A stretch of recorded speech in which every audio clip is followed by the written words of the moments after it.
Shalom, sahabat-sahabat GKI yang dikasihi Tuhan. Kecil-kecil cabai rawit adalah pepatah yang mungkin pernah kita dengar, pepatah yang mungkin pernah kita ucapkan, yang kita tujukan kepada seseorang yang punya postur tubuh yang kecil, tetapi sebenarnya dia punya kemampuan yang besar, kemampuan yang tidak diragukan lagi. Mengapa disebut cabai rawit? Cabai rawit, siapapun orangnya, besar kecil, tua muda, kaya miskin, kalau mengkletut cabai rawit ini, maka spontan dia akan mengatakan, aduh pedas. Pedasnya ini membuat kepala jadi keringetan. Pedasnya ini membuat kalau orang ngantuk jadi melek. Pedasnya ini membuat orang yang tidak bisa memakan cabai rawit akan sakit perut. Kecil-kecil cabai rawit adalah sebuah sindiran yang mengingatkan kita agar kita jangan meremehkan orang yang punya postur tubuh yang kecil. Walaupun dia postur tubuhnya kecil, tetapi dia dikasih Tuhan, disayang Tuhan, dan dia punya kemampuan yang besar yang tidak diragukan. Filosofi kecil-kecil cabai rawit itu juga yang ada dalam bacaan Alkitab di dalam 2 Raja-Raja 5 ayat 2-3. Orang Aram pernah keluar bergerombolan dan membawa tertawan seorang anak perempuan dari negeri Israel. Ia menjadi pelayan pada istri Naaman. Berkatalah gadis itu kepada nyonyanya, sekiranya Tuanku menghadap nabi yang di Samaria itu, maka tentulah nabi itu akan menyembuhkan dia dari penyakitnya. Sahabat-sahabat GKI yang dikasihi Tuhan, ayat ini mau mengkontraskan seorang yang punya nama yang besar dengan seorang gadis kecil yang adalah tawanan dari bangsa Aram. Sesuatu yang mau dikontraskan dari status sosial dan karakter yang berbeda. Yang satu yang punya nama besar adalah Naaman. Siapakah Naaman? Naaman adalah tangan kanan Raja Aram. Dia panglima sekaligus juga tentara perang, pahlawan yang sangat disegani, yang punya kontribusi besar buat bangsa Aram. Namanya cukup populer, disegani dan dihormati. Tetapi karena sakit kusta, maka namanya menjadi redup. Semuanya menjadi hilang. Tidak ada lagi yang bisa mempercakapkan kehebatan Naaman. Tidak ada lagi cerita-cerita luar biasa tentang Naaman. Hanya gara-gara sakit kusta.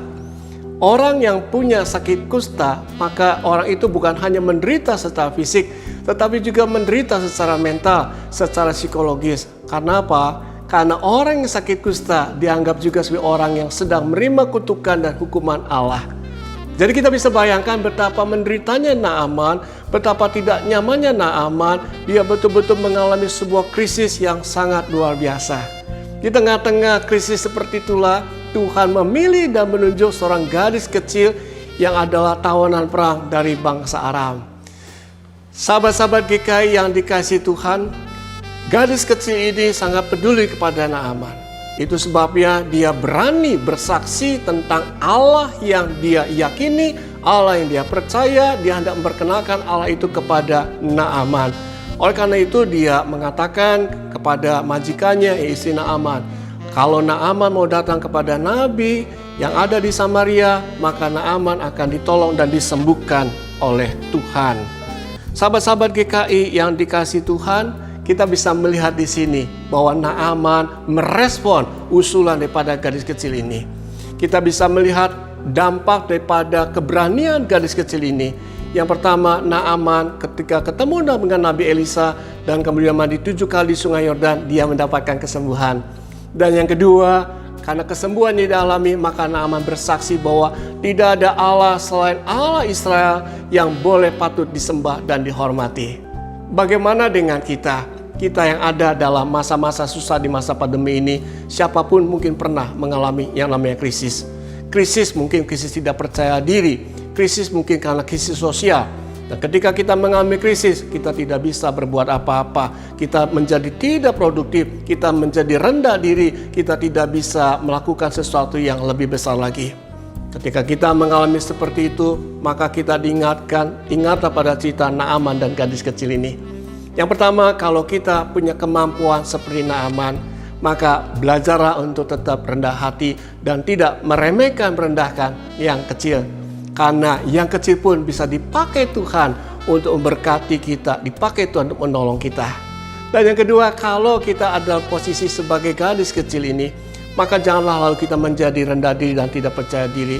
Karena Allah bisa memakai siapa saja, termasuk kita yang kecil. Sepanjang kita punya hati yang mengasihi Tuhan, hati yang total untuk melayani Tuhan, maka Allah akan membuat sesuatu yang tidak masuk akal menjadi masuk akal, dan kehadiran kita menjadi berkat.